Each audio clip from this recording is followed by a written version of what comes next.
ನಿನ್ನೆ ಗೃಹ ಸಚಿವ ಅಮಿತ್ ಶಾ ಜೊತೆಗೆ ಮತ್ತೆ ನಮ್ಮ ರಾಷ್ಟ್ರೀಯ ಅಧ್ಯಕ್ಷರು ಜಯಪ್ರಕಾಶ್ ನಡ್ಡಾ ಅವರ ಜೊತೆಗೆ ಸುದೀರ್ಘವಾಗಿ ಚರ್ಚೆಯಾಗಿ ಉಳಿದ 5 ಕ್ಷೇತ್ರಗಳ ಬಗ್ಗೆ ಸಾಕಷ್ಟು ಚರ್ಚೆ ಆಗಿದೆ. ಅಂತಿಮವಾಗಿ ಪ್ರಧಾನಿಯವರ ಜೊತೆ ಸಮಾಲೋಚನೆ ಮಾಡಿ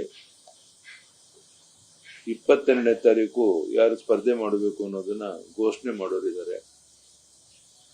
ಬಹಳ ಮುಖ್ಯವಾಗಿ ಬಿಜೆಪಿ ಜೆಡಿಎಸ್ ಒಂದು ಹೊಂದಾಣಿಕೆ ಆಗ್ತಿರೋದ್ರಿಂದ ಈ ಬಾರಿ ನಾವು ಅನ್ಕೊಂಡಂತೆ 28ಕ್ಕೆ 28 ಲೋಕಸಭಾ ಕ್ಷೇತ್ರ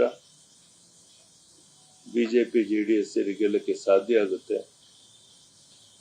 ದೇವೇಗೌಡರು ಸಹ ಪ್ರಧಾನಿಯವರ ಜೊತೆಗೆ ಸಂಪರ್ಕದಲ್ಲಿದ್ದಾರೆ, ಅಮಿತ್ ಶಾ ಜೊತೆಗೆ ಸಂಪರ್ಕದಲ್ಲಿದ್ದಾರೆ. ಇದೆಲ್ಲದರ ಪರಿಣಾಮ ನಮ್ಮ ನಿರೀಕ್ಷೆ ಮೀರಿ ಒಳ್ಳೆಯ ಫಲಿತಾಂಶ ಬರುತ್ತೆ ಅನ್ನೋ ವಿಶ್ವಾಸ ನನಗಿದೆ. 2-3 ದಿವಸದಲ್ಲಿ 22ರ ಪಟ್ಟಿ ಬಿಡುಗಡೆ ಆದ್ಮೇಲೆ ನಾವೆಲ್ಲ ರಾಜ್ಯದಲ್ಲಿ ಪ್ರವಾಸ ಮಾಡಕ್ಕೆ ಹೊರಡುತ್ತೇವೆ.